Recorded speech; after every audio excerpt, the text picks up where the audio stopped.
Hello, Alan Steady, a network architect with Firewalls.com, here to provide another how-to video. This time we're here in the studio with our FortiGate 60E, and we will be walking through getting started. So currently I have my FortiGate physical connections to both our LAN, which is port 1, and WAN interfaces.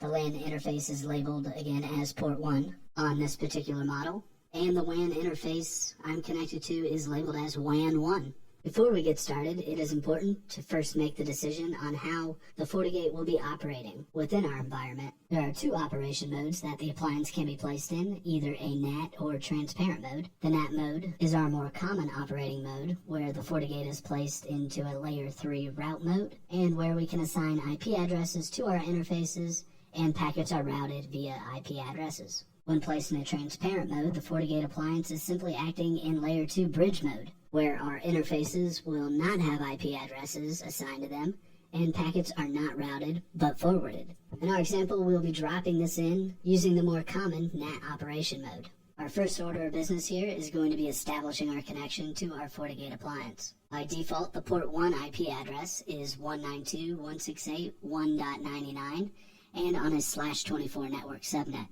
and DHCP is configured and enabled by default on this port. Therefore, once you are physically connected to port 1, as I am in this example, we will automatically be assigned an IP address on this network to begin our configurations. In the event you have your network card statically assigned, you will need to make the adjustment to DHCP or reconfigure it to be on the 192.168.1.0 network. There are some additional default settings that will allow us to begin management that are all associated with port 1, and those being ping, HTTP, HTTPS, as well as SSH for terminal CLI configurations. Having these facilities enabled by default is what's going to allow us to begin our configuration. To get started here, we'll need to open up a web browser, as this tutorial will be based around using the GUI as opposed to a CLI. So here in our browser, what we're going to do is we're going to navigate to an https://192.168.1.99. Getting started here, our default username and password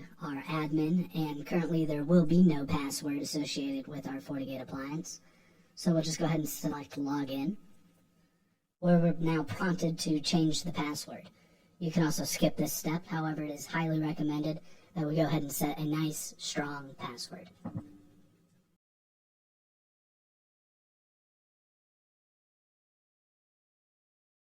Should you decide to skip the step, you can always update the password once we're logged in. Now we're going to log in using our new password. It is important to keep in mind that whatever you use to log in for your admin and password, it is case sensitive. So just make sure we're entering in our credentials using the correct format. Now, since this is a new appliance, we can go ahead and register our FortiGate with the FortiCare, as it is required. However, in order to do this, you do have to have the ability to reach the internet, which in most cases will require additional configurations. So in this example, I'll go ahead and select later. And we're going to include a link in the comments section below to a separate video which will guide you through registering the appliance. So here in our main dashboard, we can see some system information along with our licensing details, and there are several other widgets, as you can see here. We won't dive too in depth into that at this time. So the first thing that we're going to do is go ahead and configure our WAN interface, which will give us the internet access and allow our firewall to be registered and synchronized with FortiCare. So we'll do that over here under Network and selecting Interfaces. And we'll need to modify our WAN interface. We can do that by highlighting the WAN and selecting Edit.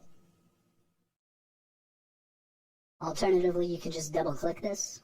And you can see that in my example here, we are currently set up with our upstream gateway being in a NAT mode where it's providing DHCP to us on our WAN. This is a fairly common setup that we see with a lot of our customers in the small business space. However, if you do have a statically assigned IP address being issued to you from your ISP, you'll just select Manual here and enter in those IP details. If you're unsure about the IP details, you can always contact your service provider to obtain them. We're going to leave this set to DHCP. And before we start making any changes, we'll start up here at the top with alias. This is just a name that we can give to the interface or our port. This is helpful in scenarios where we may have more than one WAN interface. So from an identification standpoint, it's always a good idea to give these a name. The name can be anything from perhaps your service provider. So if you have a Comcast or AT&T or Spectrum, you can name that. Or If you're going to shoot certain types of traffic out different gateways, you could go that route. So if this was like a fiber data connection versus a VoIP designated connection, whatever makes most sense for you in your particular setup. I will go with our ISP here. We'll just call this Spectrum. We can see that our link status is in the up state, which just means it has a physical connection to it. You can see that our type is a physical interface. It's not a VLAN or anything like that. And then here in our estimated bandwidth, we have an upstream and downstream, so our upload or download speeds. This is important for QoS or bandwidth management, should you decide to implement those. We'll cover those in greater details in separate videos. In our tag here, we're going to leave the role set to WAN. And as mentioned, because this is DHCP, it's already pulled its IP information from our upstream router or modem. So from here, what's important that we obtain is our default gateway. We're going to use this in a later step to configure our route, which is important for us to be able to actually reach the internet. So I'm just going to go ahead and copy that here.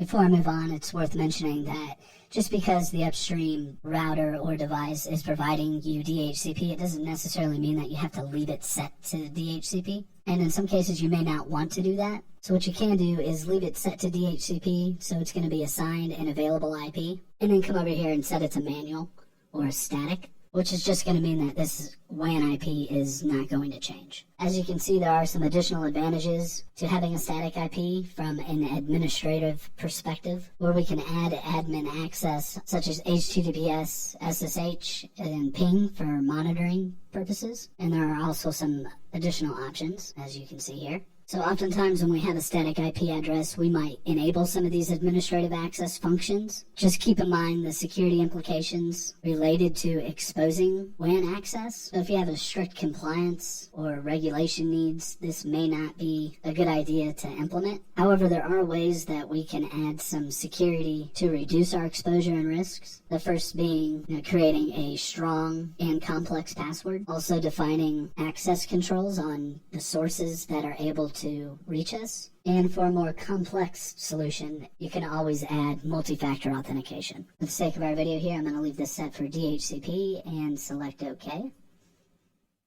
So next we need to configure our static route or our default route so we can reach the internet. We'll do that over here under Network and Static Routes, followed by Create New. Since this is our default route, we're going to leave this destination alone. This is basically saying anything that the firewall is unsure about, we're going to send that up to the gateway address. And we'll go ahead and enter in our gateway address. And we can select OK. Before I move on, I will point out here this interface dropdown will allow us to select our WAN interface, where we can see that alias that we added earlier is listed and how that can be useful. And if we select this, it's actually going to pre-populate the gateway for us, and we can say OK.